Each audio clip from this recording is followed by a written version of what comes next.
안녕하십니까? 제17회 제주 포럼에 참석해 주신 여러분 반갑습니다.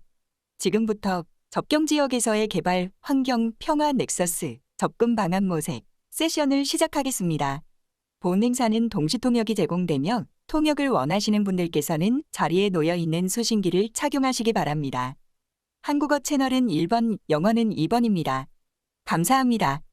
세션의 진행을 맡아주실 좌장님을 소개해 드리겠습니다. 좌장님은 이일청 유엔사회개발연구소의 선임연구조정관이십니다. Ladies and gentlemen, welcome to the 17th Jeju Forum. Thank you for joining us today for Integrated Approach for Development, Environment, and Peace Nexus in Borderlands. Simultaneous interpretation is available for this session. For service in Korean, set your device on channel 1. For English, select channel 2. Now, I would like to hand over the stage to Il Cheong, Senior Research Coordinator of United Nations Research Institute for Social Development, who will moderate this session. Everyone, please welcome Il Cheong. 안녕하십니까. Good afternoon, ladies and gentlemen. I would like to welcome all of you to KOICA UNRISD session. We'll be dealing with the development of the environment and peace nexus in Borderlands. So thank you once again for joining us. All the presentations and discussions that we have today, I hope will contribute to building a better world. But before we begin with the presentations, we'll be listening to opening remarks by Yoon-young Lee of KOICA. Yoon-young Lee has served as ambassador to Bangladesh and the Netherlands, and he has moved to KOICA in August of 2022. Mr. Lee, please.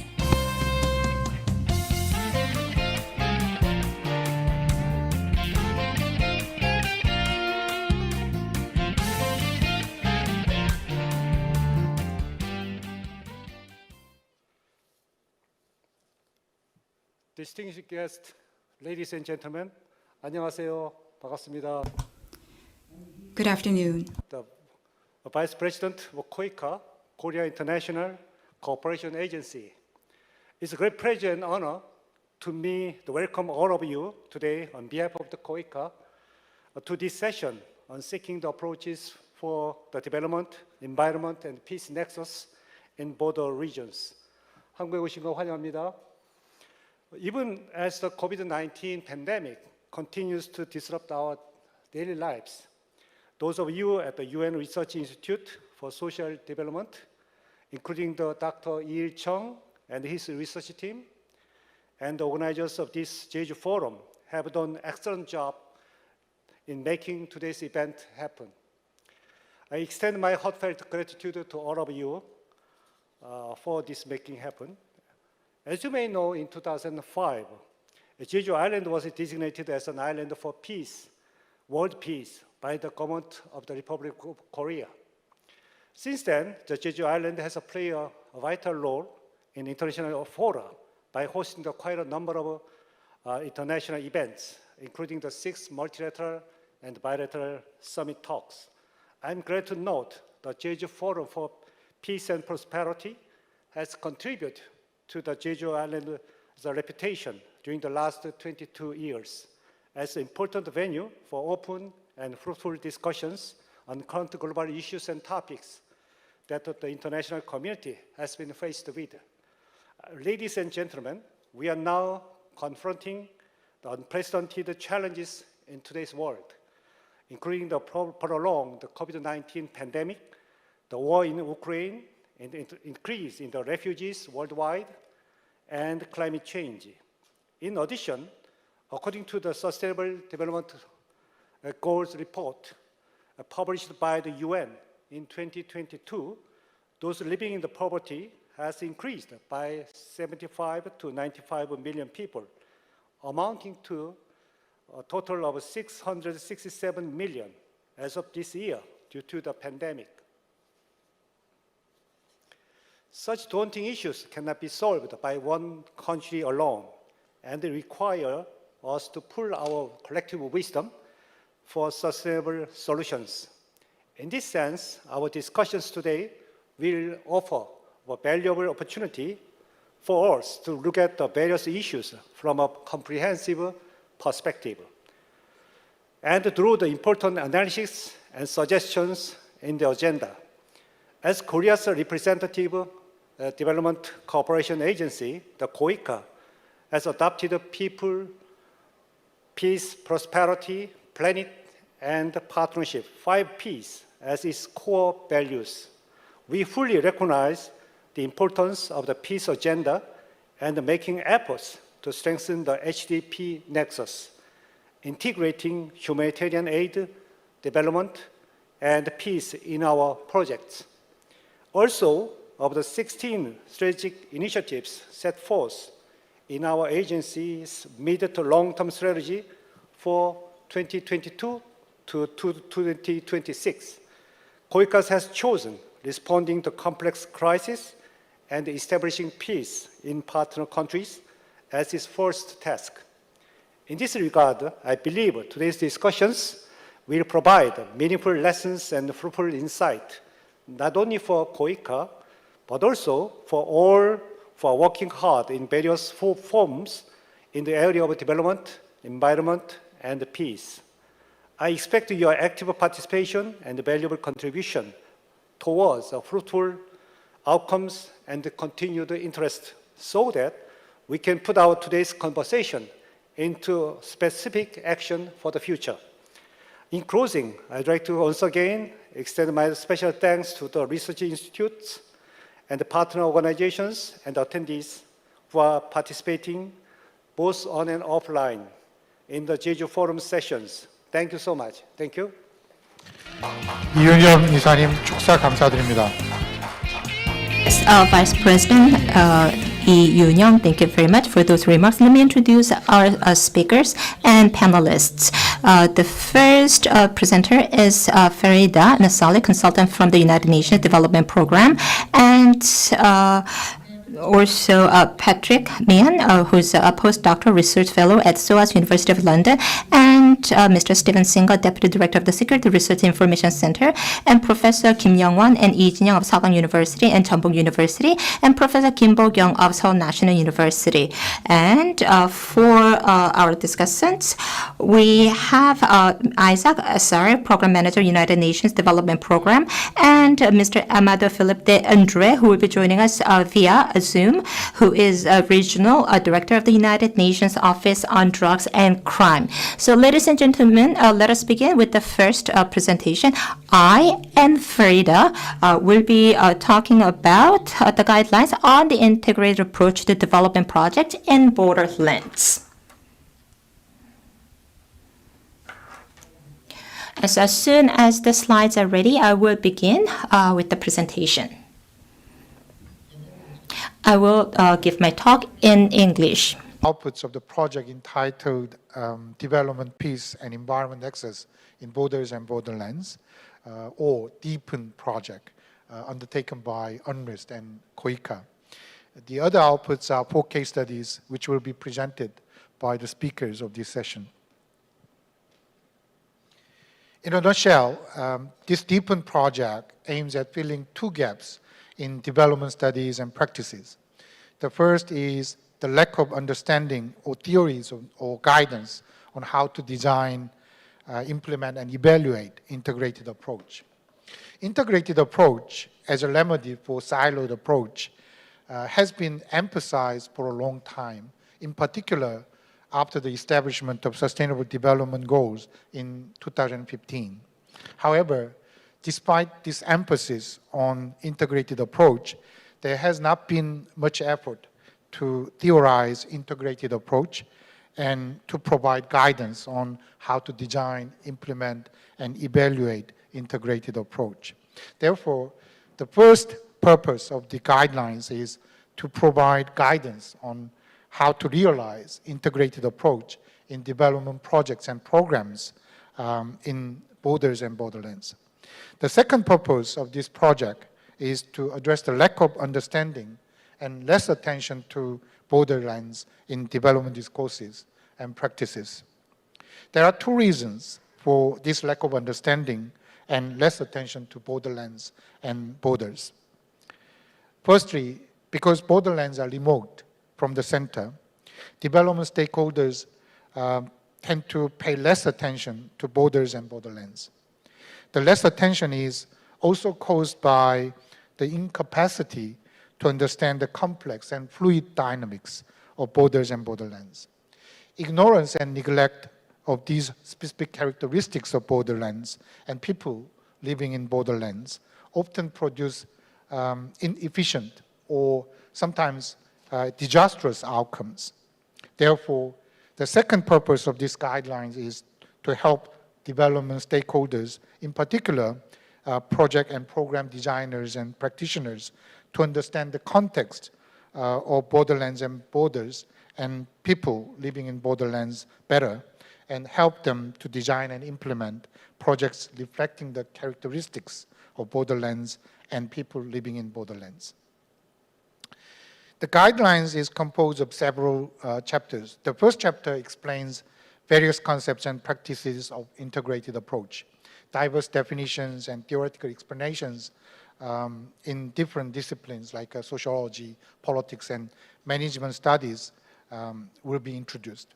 And we explain how policy discourses and practices on integrated approach have been developed in development community. The second chapter conceptualizes the integrated approach to development projects and programs.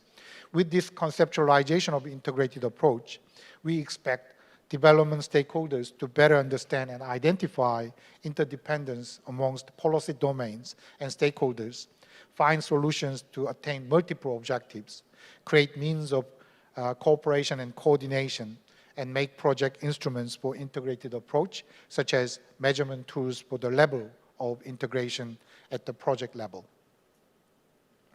The third chapter is about integration in terms of actions, which can be clearly observed in the cooperation, knowledge and skill transfers, and synergy making.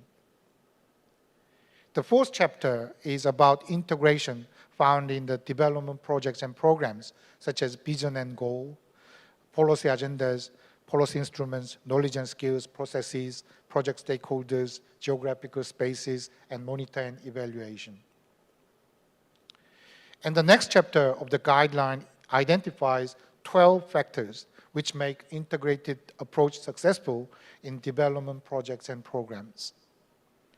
As I mentioned, the guidelines also explains the characteristics, specific characteristics of borderlands and people in borderlands. I will invite my colleague Farida to explain the chapters on borders and borderlands specific characteristics. Hi everyone, and welcome to this afternoon session. My name is Farida.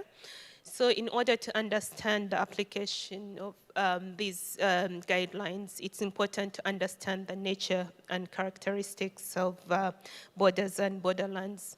And for the purposes of this guideline, looking at borders, we are looking at international lines or geographical boundaries that define political entities or legal jurisdiction of nation states, as well as formal and informal institutions of spatial and social practice that define nation states. It's important to understand that, borders are very diverse, looking at, natural borders that are defined by geographical features such as rivers, oceans, and all that, as well as superimposed borders that usually are a legacy of colonialism. In contrast, when you're looking at borderlands, we are looking at regions where borders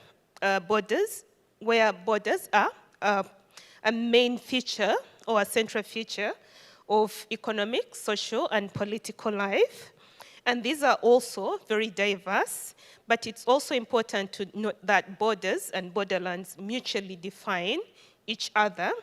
So the mere existence of a border signifies an existence of a borderland that defines the way of life, political, social, and economic.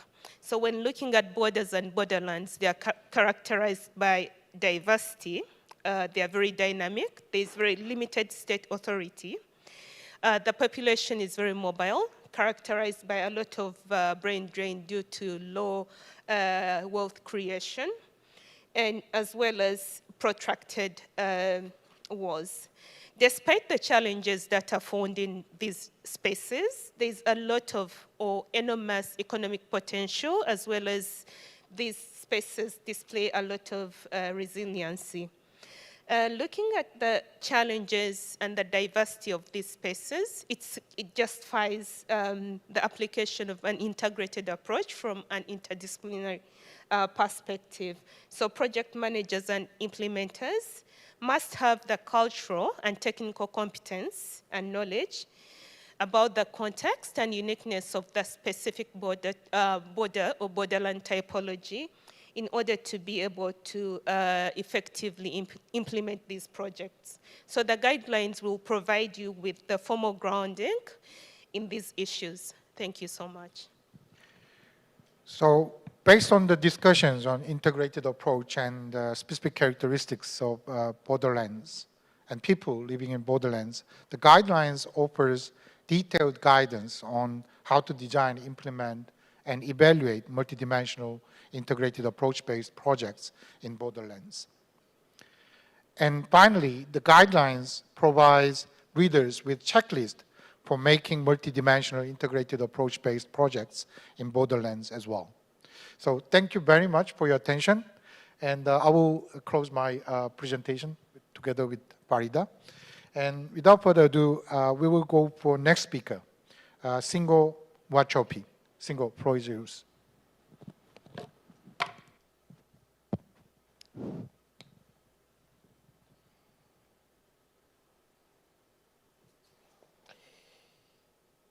Thank you very much, Ilshang.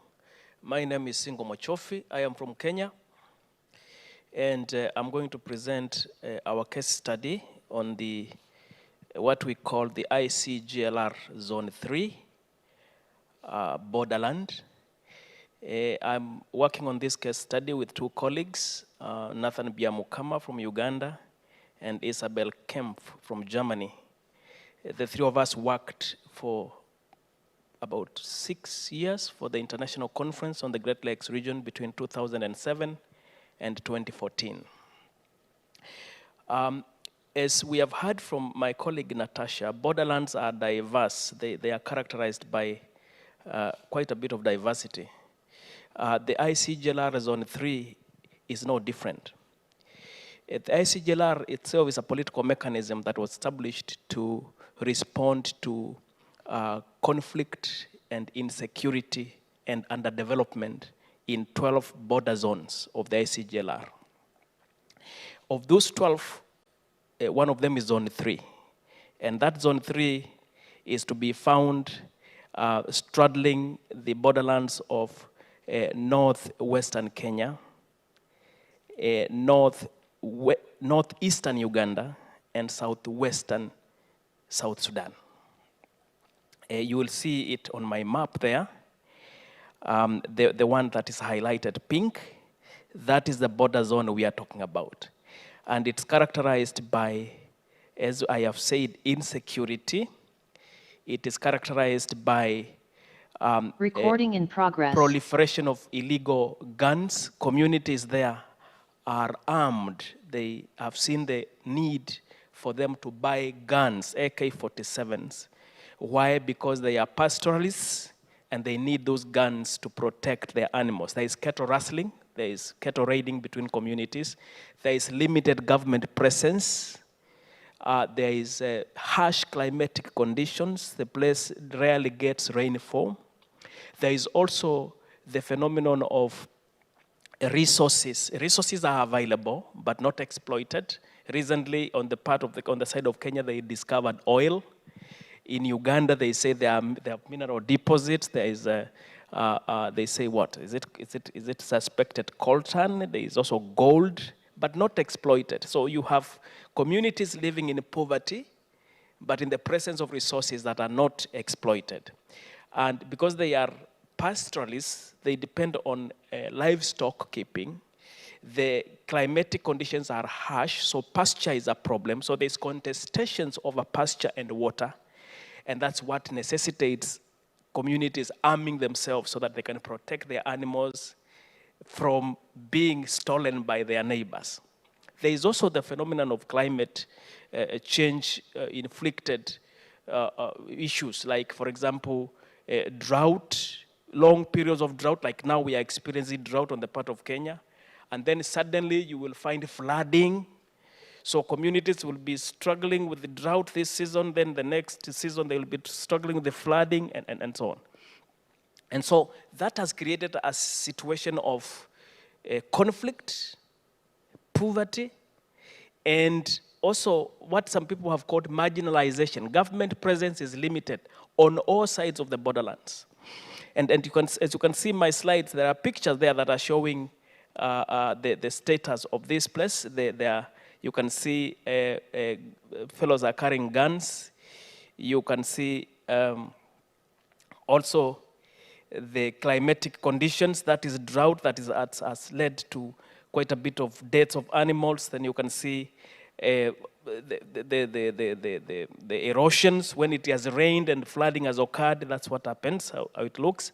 You can see charcoal burning. That's the destruction of the environment we are talking about. But also some of the activities that have been undertaken to restore the climatically degraded areas, like on the side of Uganda, the Karamoja side, they have begun to restore the environment. They are planting trees, as you can see there. Those kids there are crushing stones, for livelihood purposes. You can see others are trying to get water. Water is a problem when there is drought, so they have to dig to, take a lot of time digging to get water. So these are the characteristics of this zone.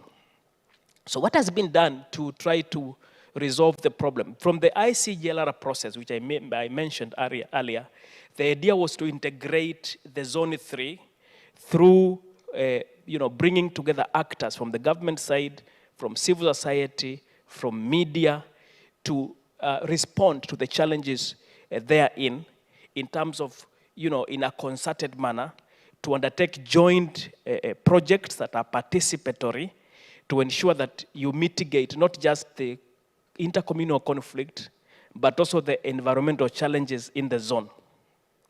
That was what was envisaged. But when it came to the implementation, as I will speak about when I talk about challenges, there was a problem. So projects were developed under this mechanism, but they were never implemented.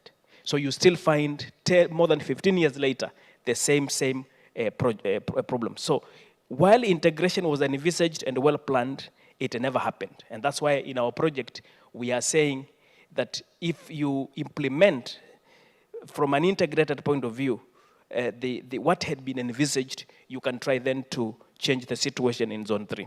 Kenya itself, after the failure within the regional context to implement the vision, each country undertook its own approaches. Kenya decided to approach it from a state-centric view point, where they implemented disarmament. They went in to disarm communities, sometimes forcibly, sometimes voluntarily, but then it didn't work. Every time they try a disarmament project, communities hide the guns. What did Uganda do? Uganda did it a bit differently. They combined disarmament with state intervention, responding directly to the community challenges on the ground. And not surprisingly, the Ugandan experience has been more successful than the Kenyan experience. But yet, it's a regional problem. So even if Uganda succeeds, and the Kenya and South Sudan don't succeed, then the problems remain as it is now. And so in terms of the lessons learned, one of the lessons learned is the fact that the Ugandan experience has worked.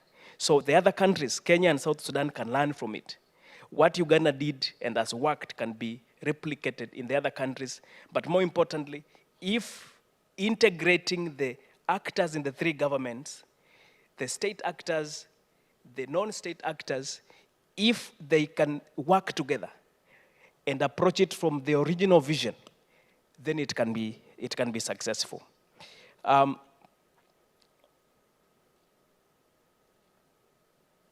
other issue is that in the context of Kenya, because Kenya has approached it from purely disarmament perspective, that disarmament has not worked. Why? because the authorities in Kenya have not stepped back to ask themselves, why do communities arm themselves? There is a need why they are arming themselves. You need to address that need, and they have not done that. Then the other lesson is that the lack of a regional integrated approach as originally envisaged is what has continued to ensure that the perennial problems have continued because the original vision was not implemented. Another important lesson is about the link between disarmament, environment, and development. The context of Zone 3 is such that all these issues must be tackled alongside each other. You can't tackle one and succeed. So you cannot approach it from saying that you are going to address the environmental concerns, or you are going to approach the disarmament security concerns without at the same time, addressing the other related challenges. And so what's the way forward? We are proposing in this project that we must strengthen state and community capacities in effective security management of this zone. And two, we must initiate and promote security-enhancing economic activities. We must also promote joint regional actions, whether you are looking at it from the military point of view or you are looking at it from the human security point of view. So the border security programs that had been envisaged ought to be implemented through an integrated process that involves all the governments in the region and all the actors as well. Thank you.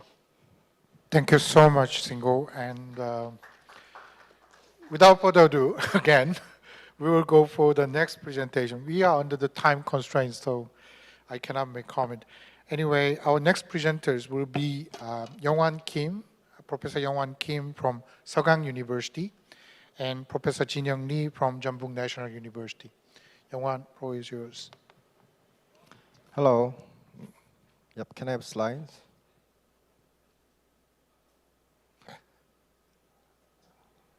Slide, please. Oh, it's on? Okay. Yep.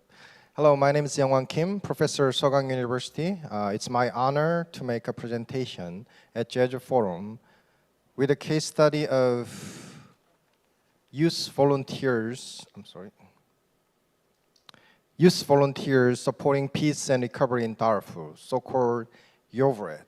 This case study is done by myself and Si-jung Lim from Korea University and Jinyoung Lee from Jeonbuk National University. We conducted this case study to understand whether and how does integrated approach lead to a better outcome. So, in the field of development, integrated approach is widely being used by practitioners and NGO staffs. We all know that they are doing their best to conduct better development projects in the field. And we also know that target areas have multiple issues and problems. If you target only one or two specific goals, then you cannot significantly improve the target area's condition and people's living conditions. That's why integrated approach is adopted in the field. However, it has not been conceptualized, and even practitioners, they do not really understand whether they actually implemented the integrated approach. In theory, as Dr. Lee mentioned, we know that integrated approach might generate synergy effect, because with multiple components of project, among these different component of project, we can observe the synergistic outcome. So our research question is again, whether actually this integrated approach produce the better outcome compared to conventional and traditional development project with one or two specific goals. So we choose the YOVRED as a most likely case of integrated approach. Based on our preliminary research, we see that YOVRED as the one of successful stories in development field. That's why we choose this project conducted in Darfur, Sudan.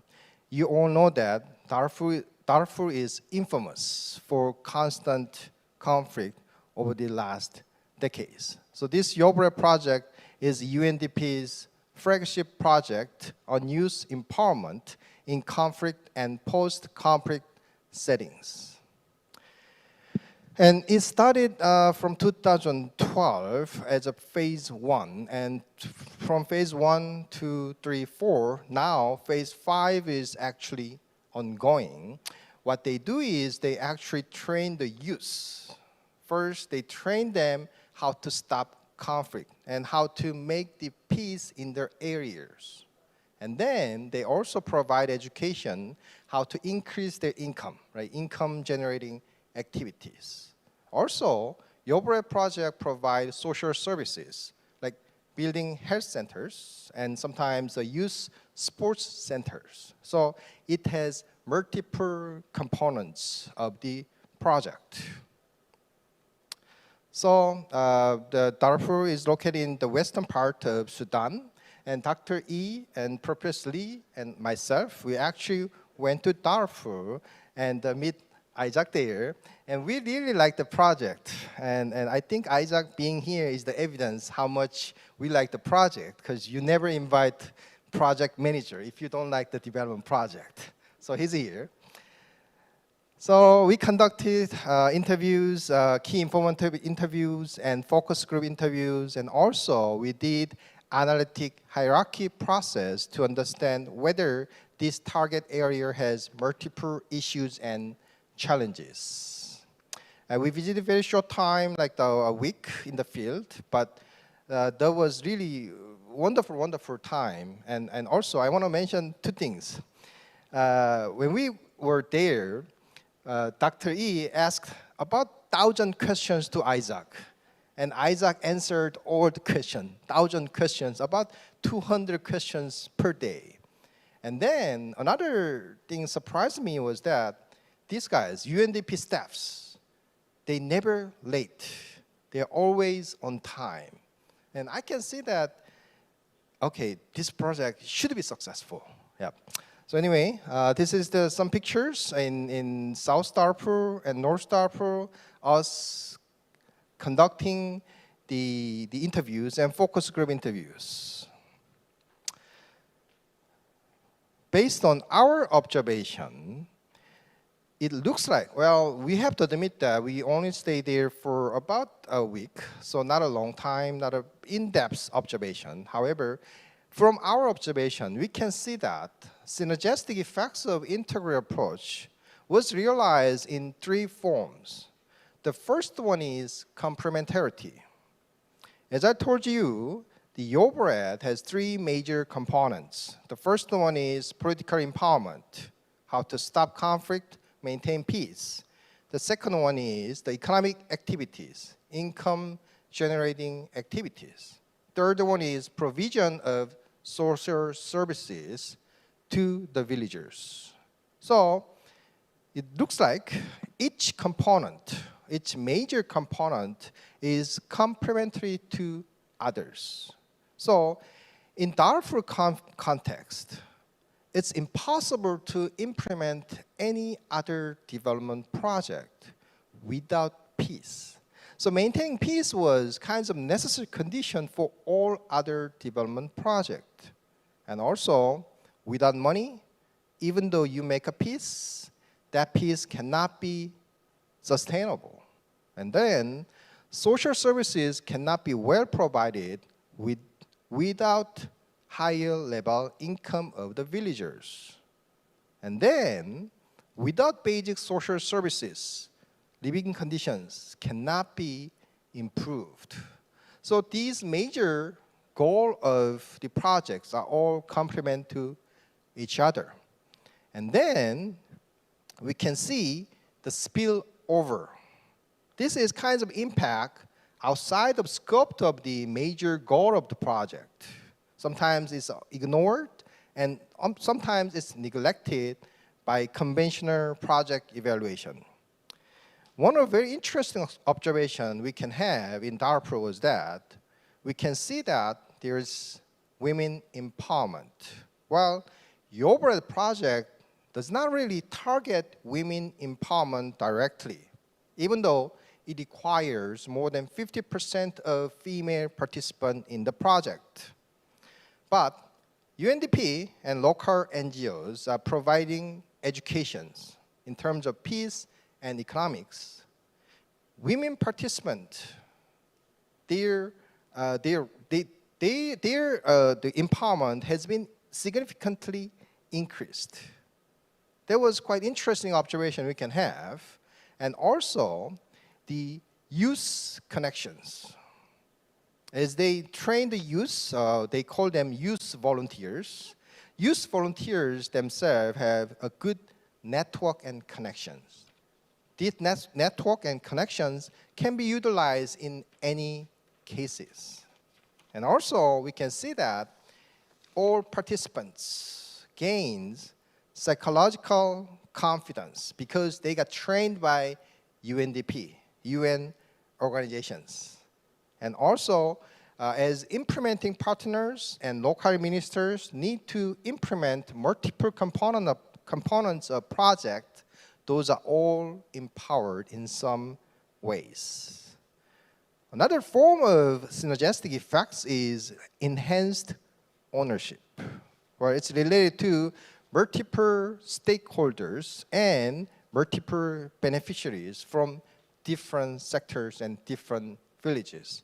And also, Yobrat has existed for the last 10 years. So due to that, the ownership has been increased. From the AHB result, I can say that all of the issues they are dealing with in Darfur areas are all important, and at least people think that those issues need to be addressed, and those are all equally important. I'm not here saying that integrated approach is the best and the solution for everything. It has some challenges because it requires higher budget compared to conventional development project with one or two specific goals. And also, it needs to have a strong central authority like UNDP. And another concern that I have is that in a traditional way, it's not easy to understand integrated approach. So I'm not sure how donors can understand this integrated approach. Another one is related to evaluation, but I think as a scholar, we can handle this. So I'm suggesting that we should expand Yobrat into 6, 7, or even 8 to 10. And also, we may apply this model into other areas in Sudan and even in other countries where they experience the constant conflict. Okay, and then we might need the evaluation tools for integrated approach. Thanks a lot. This is it. Thank you so much. And I really hate sudden change in anything. And after introducing Youngwan, I talked to myself, oops, I did it again. It was supposed to be Patrick, who is going to make presentation online from England. So our next speaker is Patrick Mian, Research Fellow of University of London. Patrick, my deepest apologies to you. Don't worry at all, that's fine. Can you hear me okay? Yeah, very well. Thank you. Brilliant. Oh, thank you very much, Il Chung-yi, for convening this panel and for inviting me to speak, and also for being part of the Deepen project, which has been a really fascinating focus on looking at how to address multiple development challenges in borderland regions. As part of this project, my focus has been on areas of Myanmar's borderlands that border with China. Next slide, please. And these regions have been home to one of the longest running armed conflicts in the world. They're also regions of chronic poverty where there is very limited welfare provision. Even issues of basic food security are a struggle for large numbers of the population.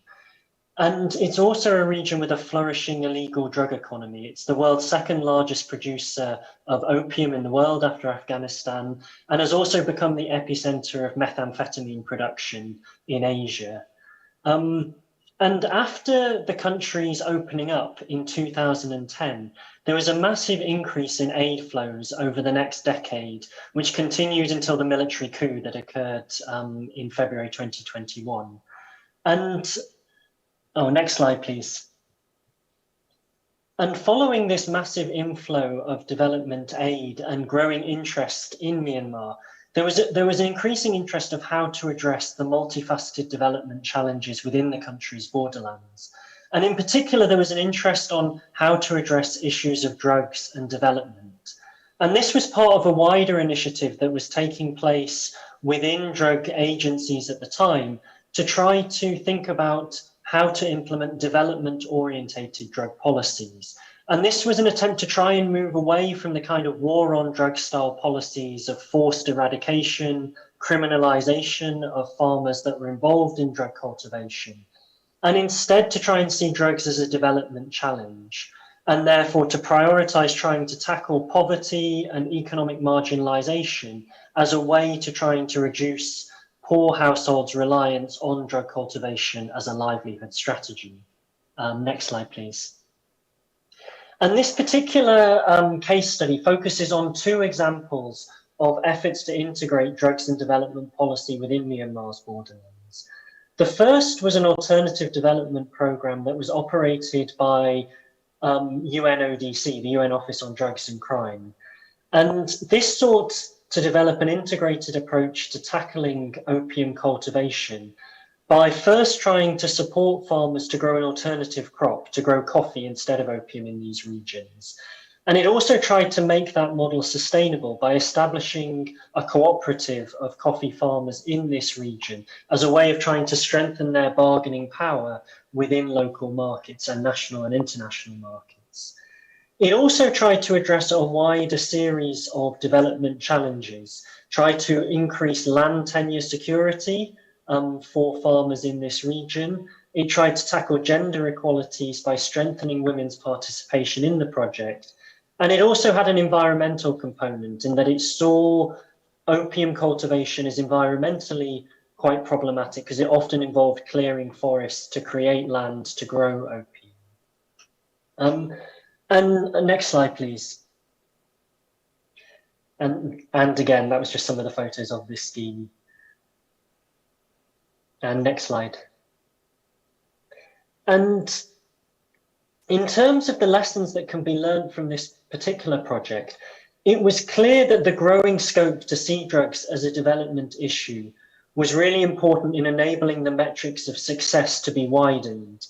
And this reduced the risk that certain drug policies would damage livelihoods, that in the past, there was a lot of emphasis that only farmers who committed to eradicating their crop would necessarily be eligible for accessing development funding and development support.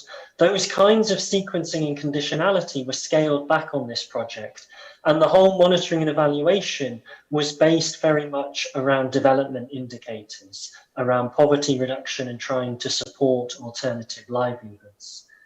However, at the same time, this project highlighted very clearly that there are a number of significant tensions and trade-offs between different policy goals. In particular, the programme stated that only farmers who had a certain amount of land and could afford to employ labour on that land were eligible for support.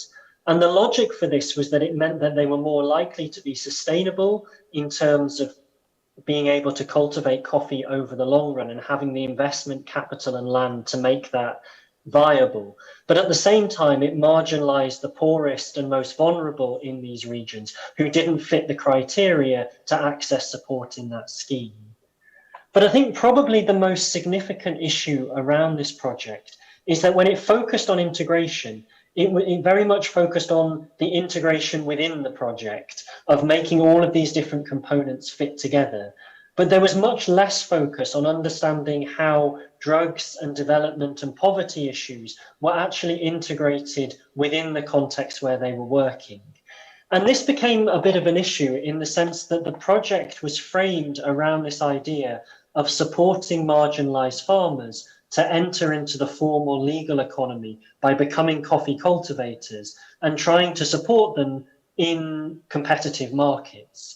But what this missed in many ways was the fact that many of those who were cultivating opium were those who had lost out in formal markets already, who had been unable to compete through processes of economic liberalization, and to compete against larger farmers and agribusinesses.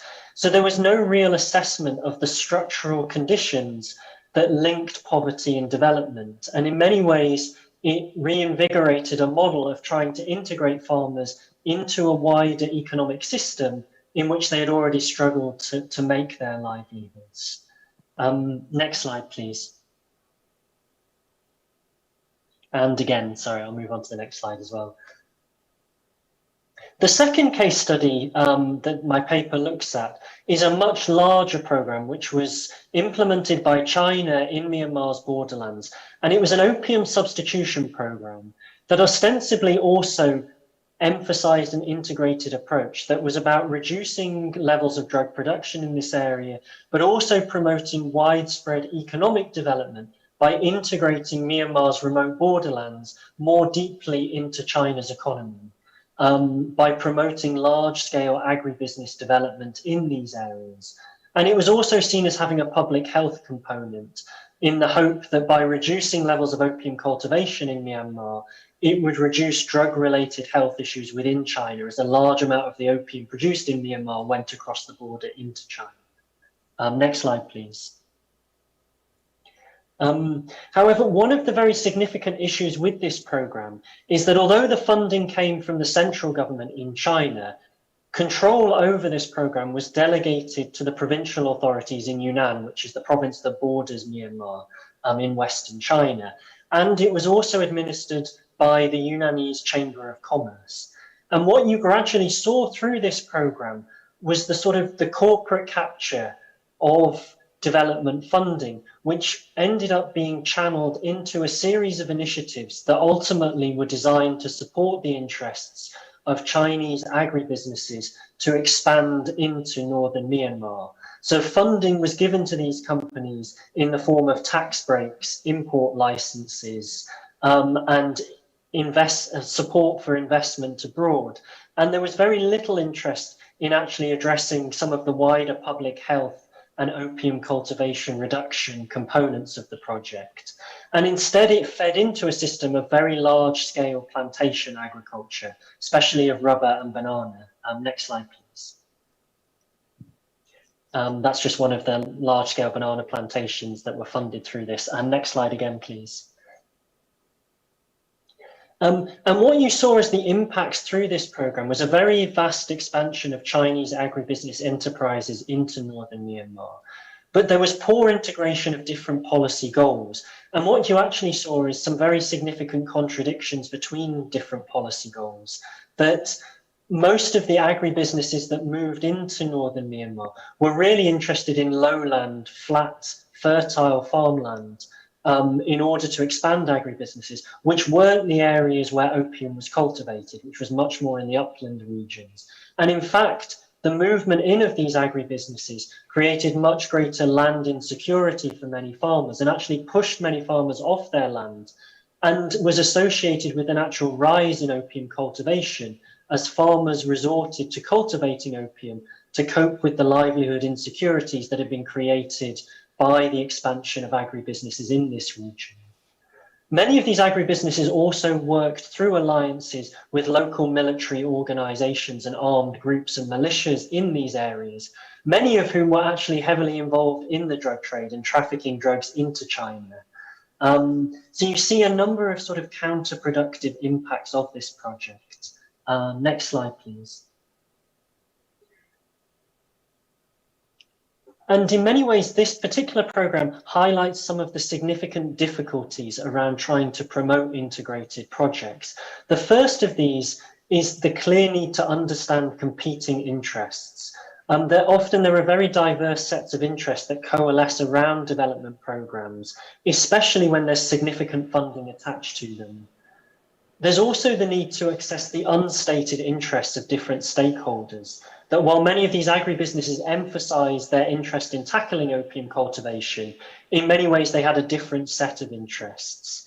And this also emphasizes the need for strong regulatory frameworks around trying to implement integrated development programs in borderland contexts. And next slide, which is my final slide. So a number of kind of core lessons that I think can be learned from these different case studies are the need to understand the tensions and trade-offs between different policy goals, rather than assuming that all good things can come together, that there are very often very significant tensions between different development aims. And as a result of that, part of the sort of the planning around implementing integrated development programs needs to be a clear assessment of the different interests of stakeholders involved and where these interests are likely to collide and how they may affect the implementation of the project. And I'll finish there. Thank you very much, Archie. Thank you so much, Patrick. And our last presenter is Professor Bo-kyung Kim from Seoul National University. Bo-kyung, floor is yours. Can you hear me? Is it working?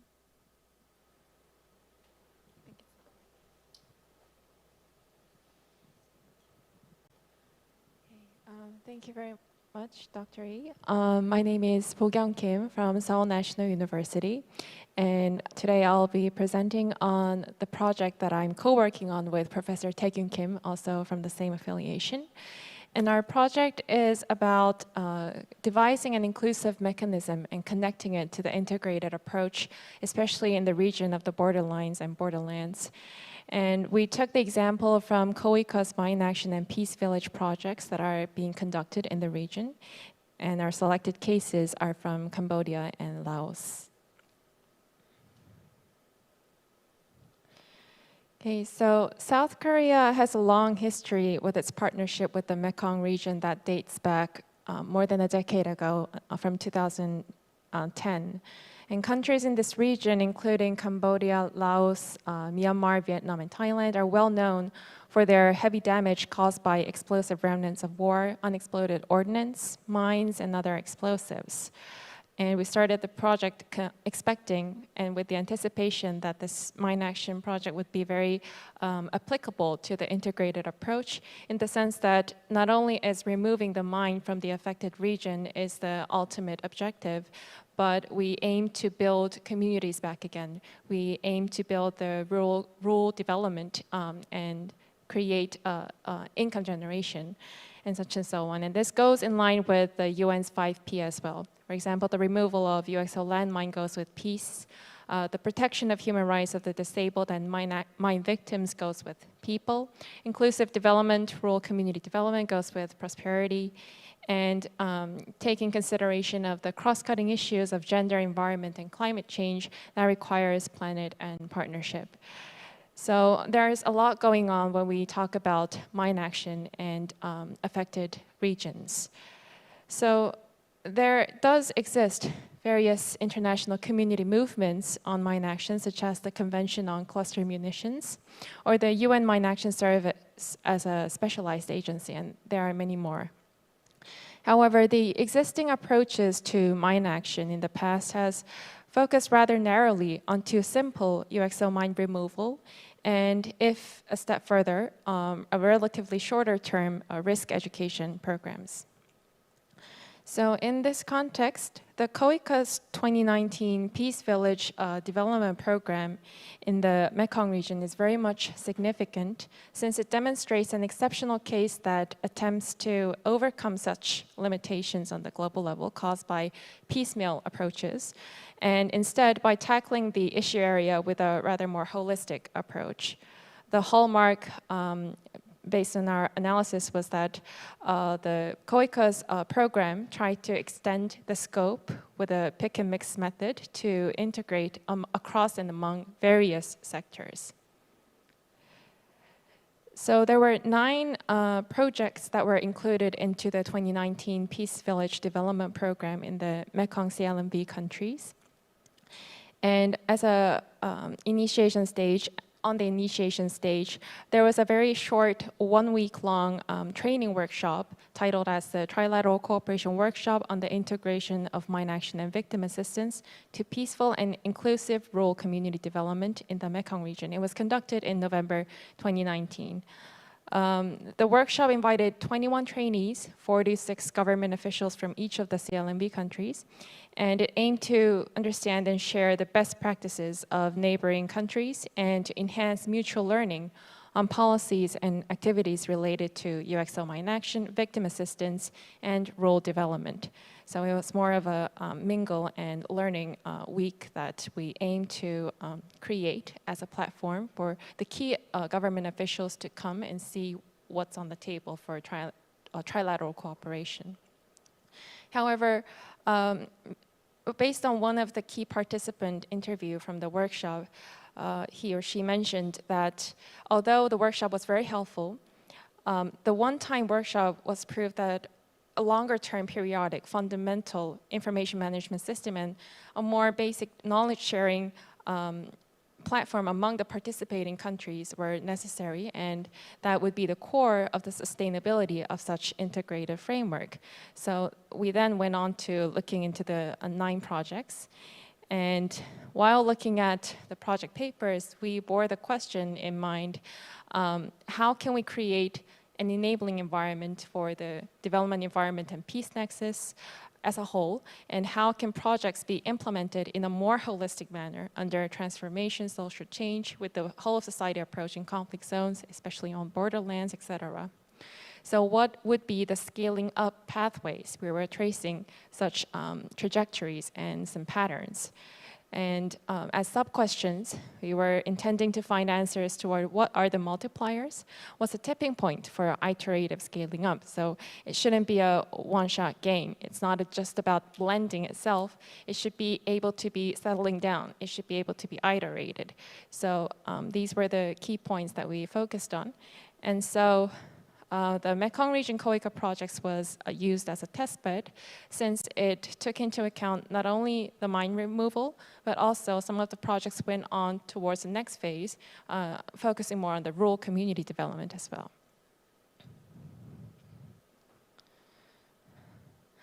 So why the scaling up dynamics was so important to our research? We considered it fundamental for building the framework for an integrated approach for development by suggesting some of the pathways in the currently run and the future coming projects and programs to be formed upon. So what would be the key enablers? How can we achieve the holistic integration? What could be the necessary conditions? We were tracing answers to these questions. Okay, so this is basically the framework that we used based on previous literatures. Literature suggests various directions of scaling up pathways and also the related enablers. We adapted and modified it just to fit our case studies. And although it seems complicated, it's pretty straightforward. There is either the contextualist approach to scaling up or either the universalist approach to scaling up. The former, as the concept speaks for itself, is to use a previous experience to derive an overarching generalization that can be imitated, replicated, or even transferred across regional settings, regardless of the local contexts. Whereas the contextualist approach is more of the needs of the local targeted environment from the very initial stage. So we focus on adaptation. Okay, so using the projects that are still using more of the means-oriented enablers and more focusing to the contextualist approach, it's more of a local level-based nurturing. So it's basically not scaling up, it's more of a scaling down. The ideal form would be to be able to be transferred to neighboring countries across borderlands and phase out to the more ends-oriented enablers that produces a scaling out effect. However, there's always a middle ground. So many of these developing countries and projects that successfully go on to the combination of the programs, they stay on the middle ground called the scaling up quasi-adaptation stage. And this is where most of the case studies of our research laid on. So because we were tracing a generalization of pathways, we won't go into the details of the case studies. The COICA's case studies, as you can see, uses the CLMV countries in the Borderlands and the Mekong region, and we selected the ones that can be applied to the deepen. And in particular, Cambodia and Laos was selected because they have specific national SDG, number 18, that focuses on removal of mines. Okay, these were the research methods that we used. We used qualitative content analysis on the project papers, and then we did 2 rounds of interviews, one online before we went, and another on fieldwork. So we visited Cambodia and Laos to meet the key staff members of UNDP, COICA country offices, and the mine action authorities of each of the countries. So countries had different stages of enablers combined, and the semi-structured interview focused on tracing what kind of enablers they were using, what stage on the pathways they still lie on. Okay. So I can't go into all of the projects because we were looking at 3 projects that were across phases and also the other projects that were taken into consideration. But overall, you can see that the UXO-related damage in Lao PDR overlaps with the porous districts as well. So the characteristic of the Laos case shows that in the blue text first, there was strong donor-driven will to implement the projects. And secondly, across the phases, although it was conducted and will be conducted for over a decade, most of the projects over the provinces were showing the form of nurtured replication. Okay, so the format of the spillover showed quasi-adaptation with sustainable UXO sector and capacity building of the government. Whereas Cambodia, yes, okay, okay, okay, okay. So in the second case for the Cambodia, it went a step further. So it also had the donor-driven strong will. It had nurtured replication, and it went beyond the quasi-adaptation stage with human development, but then it had another stage that it attempted to go on to with the diffusion and adaptation of the Clearing for Results Phase 4 and the Peace Village project. So this is what we try to derive as the final pathway. The ideal way is to go beyond point A, B, C, D, and as you can see in the colored rectangles, there is where the Laos and Cambodia lies. And the characteristics is that, to be very short, Cambodia went scaling up across sectors from mine action to rural development, whereas Laos scaled up within the sector and remained within the mine removal phase. So very lastly, for 5 seconds, although we try to picture a rosy future that there could be a clear pathway where all the developing countries could follow, of course, there could be local context there that conveys more of these challenges and issues. All of these elements could be different depending on the local context. So we may not be able to dot all the countries on our pathways. However, for the post follow-up studies, we aim to visit the remaining countries so that we can draw a better trajectory for future reference. Thank you very much. Thank you very much. We'd like to invite 2 discussants, and Isaac, floor is yours. I mean, you can make a sweet revenge, but in 7 minutes. Thank you very much. And thank you, the research team that came all the way to Darfur.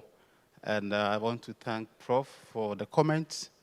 I want to say that the issue of Darfur is still, the security nature is still fluid.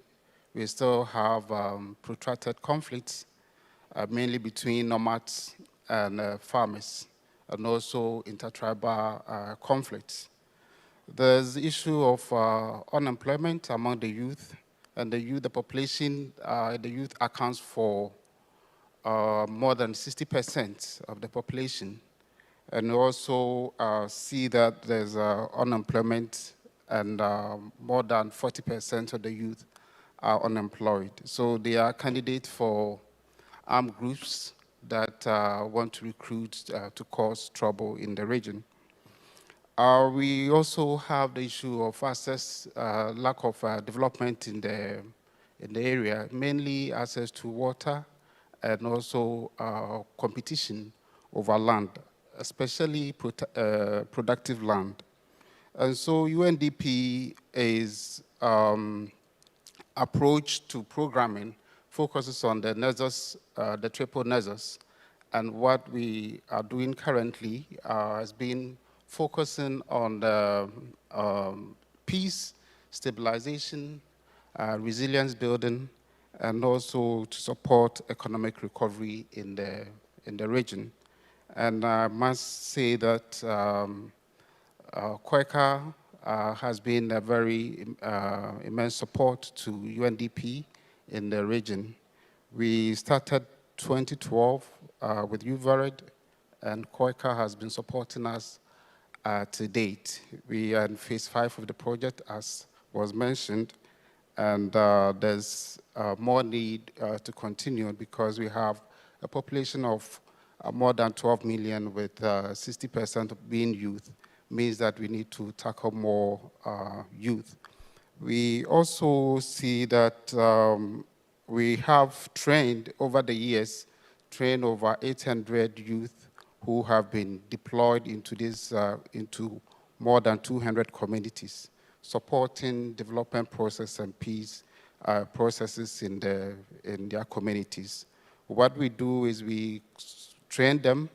We enhance their competency levels in resolving conflicts and also contributing to development process in their own communities. And after that, we deploy them more than 8 to 10 months to go there to contribute to development process.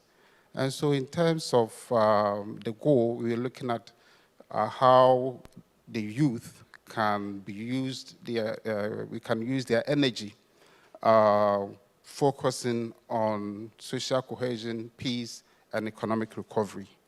And to do that, after the training, they go back and support their own communities to gain peace and also support economic recovery processes. For peace, what we do is when they are deployed, they form what we call community-based reconciliation mechanism. This is a structure within the communities where they try to solve any disputes that could escalate into violent conflict. In fact, this has really helped to mediate conflict between farmers and nomads, and also to mediate conflicts into access to water and access to other natural resources in their area. They also form what we call youth peace volunteers, or they go ambassadors, youth peace ambassadors, where they go out to preach about peace through programs such as football games, drama, music, and that bring people together. And when they see themselves that they are one, they see that, yes, they can talk about the issue of peace and resolve their own conflicts. What we're giving the youth is much more empowering them to take their development into their own hands. In 5 years, 10 years, we will see, or 20 years, most of the older people will die or they will retire. And these youth that we are training will be occupying responsible positions in the ministries and also in the communities. And we have seen results where some of these youth are now in the Ministry of Finance, some of them are in the Ministry of Youth and Sports, supporting economic recovery processes in their own communities. Those that were deployed in years back are still in the communities where we visited, and they're really supporting the community development agenda, and the youth are now seen as supporting the peace process. In fact, they have been previously seen that they are contributing or fueling the conflict. The older people cannot fight. They use the young people. But when we give them that tool, that confidence that they can also be a game changer in Darfur, then they contribute.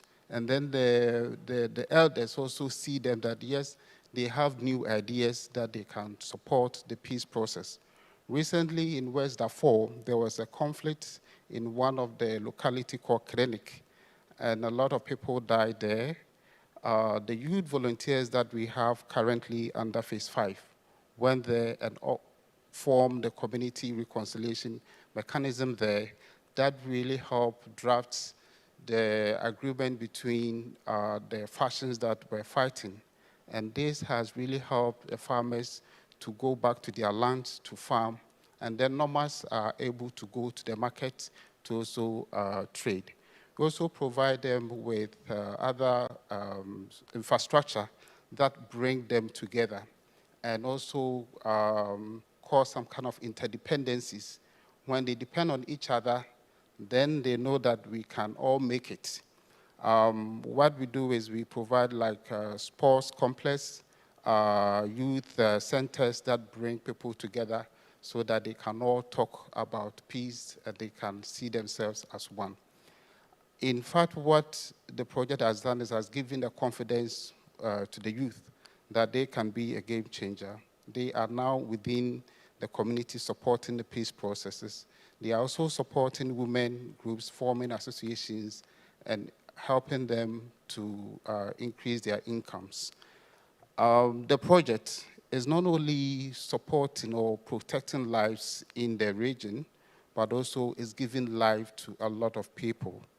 And what we are doing is not only focusing on humanitarian aid, but also looking beyond to go into development.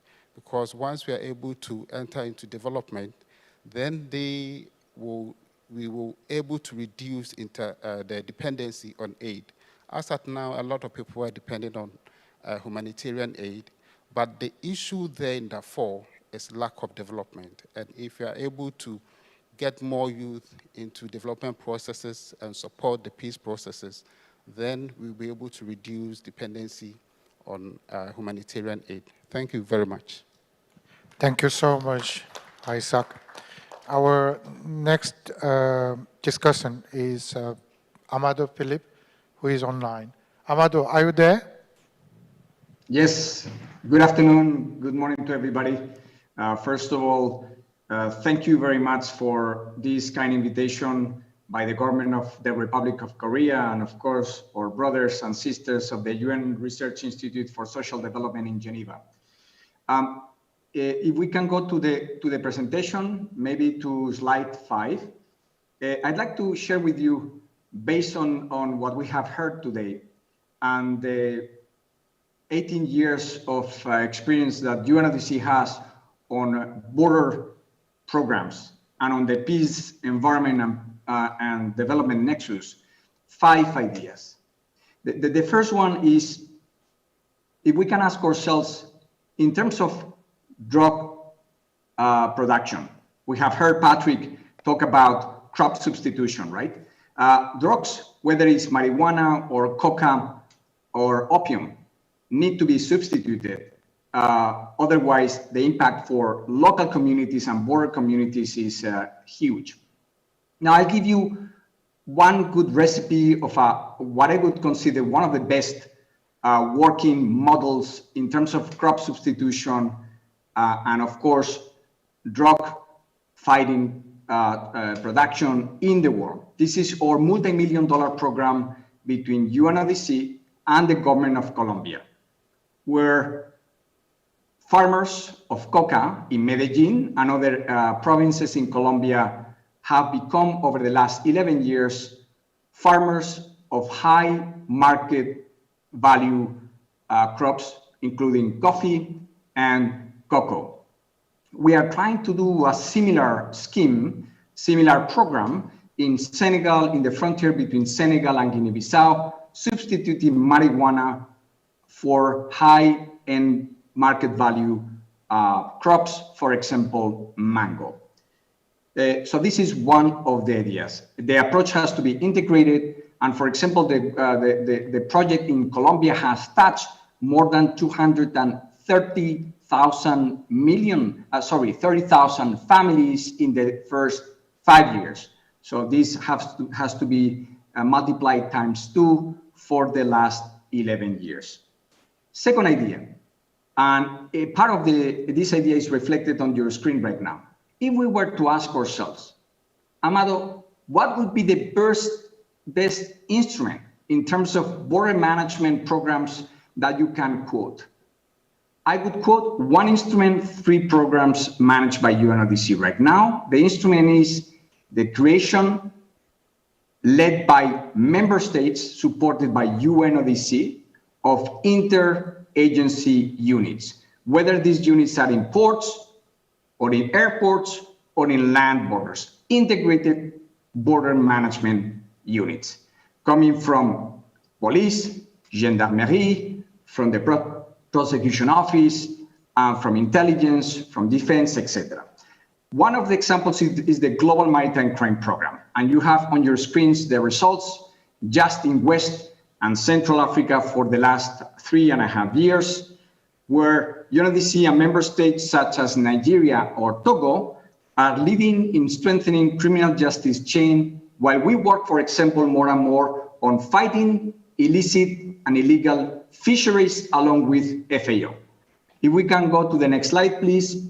Another example of using this same technique is ERCO, the Airport Communications Program, funded by a pool of donors. Among these donors, the Republic of Korea, where integrated interagency units are set in airports in West and Central Africa, but also in Asia and Latin America, and they work in profiling 2 things: suspected cargo and suspected containers in air cargo, with full respect of human rights.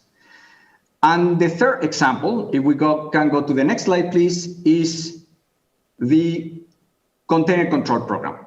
You have some of the latest seizures in 2021, which are amazing. This is a program implemented by UNODC and the World Customs Organization, where integrated teams in dedicated ports are profiling suspected containers. As we speak right now, 3 of these top teams from Africa, Asia, and Latin America have been redeployed for 2 months in Istanbul to work with the Turkish authorities in profiling containers in ships coming from Ukraine to the European Union with cereals. So we are supporting supply chain and food security through the container control program and many of the SDGs of the member states and the UN. Next slide, please. Third idea that I'd like to share with you on climate security. UNODC right now, the UN Forest Forum, UNDP, and other UN agencies are working with the private sector more and more, and member states in Central Africa and West Africa to do several things. First, to fight environmental crime in Central Africa, in countries like Chad, but also Gabon.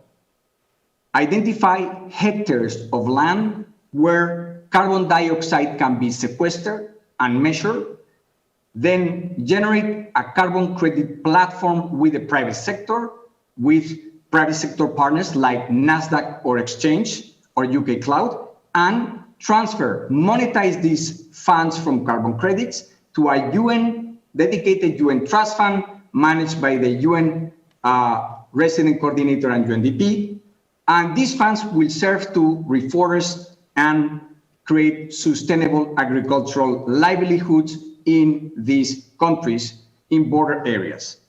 The conclusion, I would like to share with you 2 ideas of the conclusion. One of them is on the environment and peace nexus. We will be using, in the next 5 years, the UN will be using mostly 2 instruments. Environmental crime prevention programs, where UNODC is one of the lead UN agencies in the UN ecosystem, and climate change prevention programs, where carbon credit platforms can generate in a country like Chad more than 200 million US dollars every year. Secondly, you have it on your screens. This is kind of like a very innovative approach. UNODC, along with the government of Cote d'Ivoire and Germany and 22 other international partners, is establishing a transnational organized crime and border management center of excellence in Abidjan, in Cote d'Ivoire, focusing on legal instruments to strengthen borders, skill transfer, and regional cooperation, among other things. Thank you very much. Thank you very much. Now we finished the long journey of 1 hour, 20 minutes. I mean, we were under the very strict time constraint, and we made it, actually. Congratulations. I think we have very much left-wing audience compared to right-wing here. So maybe you can select 2 or 3 questions from the audience, and we can have kind of opportunity to answer those questions, including discussions, if there was, or audience. So if you have any questions, please raise your hand. And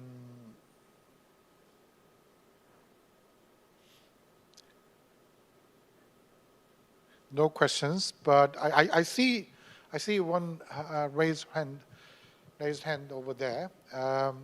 We are very much proud of having great audience, especially President Koika, a genuine leader of international development cooperation.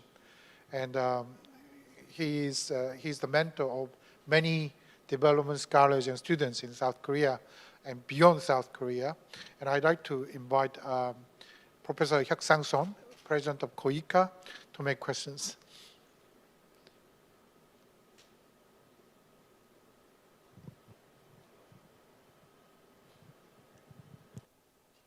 Comments. Thank you. Let me first congratulate all of you on the excellent presentation on the subject that is very complicated and hard to explain. And I'm also very impressed with your own hands-on experience on the field with all those kind of obstacles you are dealing with in everyday lives. And actually, I have no duty to ask you, right? so I can say whatever I want to say as a comment. Thank you. And I'm just wondering, based on all those kind of experiences and knowledge sharings and analytical researches that are very expressive, what kind of final report or the draft you are going to produce the end of this year? So what contents on that? As far as I know, there's got to be some contents should be included, like in Borderlands, there are so many kind of unique cases all around the world. So how we can identify locations, so-called the case Borderland, who actually is suitable for this kind of the integrated approaches, or suitable for scaling up, or suitable for replication. So the first thing is about the factors that help us to find out, identify the locations.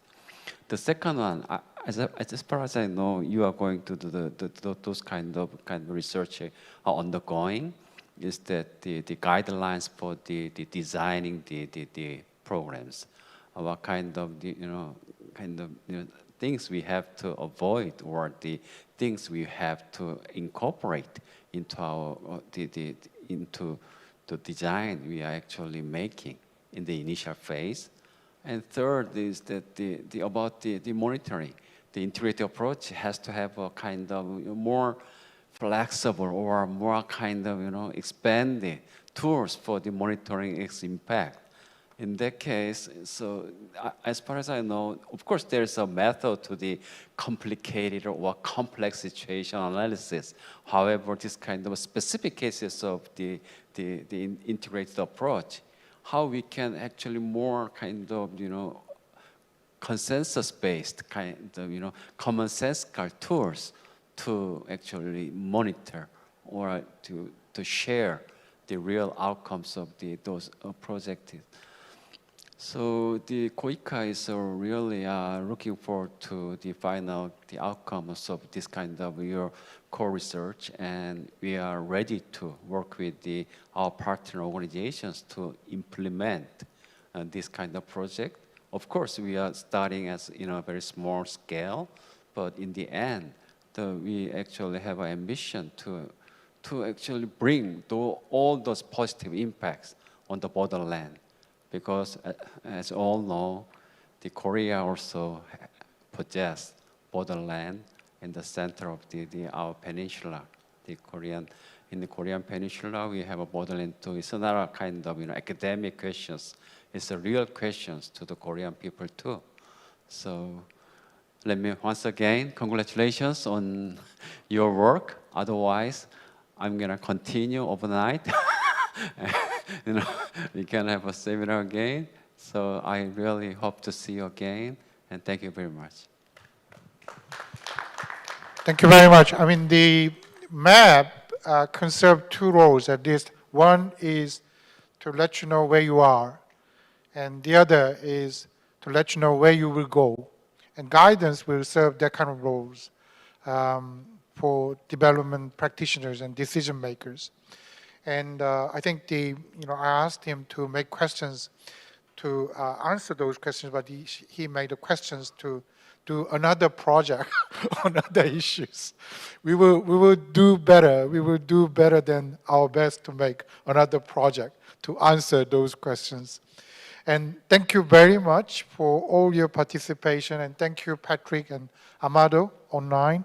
And thank you very much, audience, for paying attention to this session. Thank you all.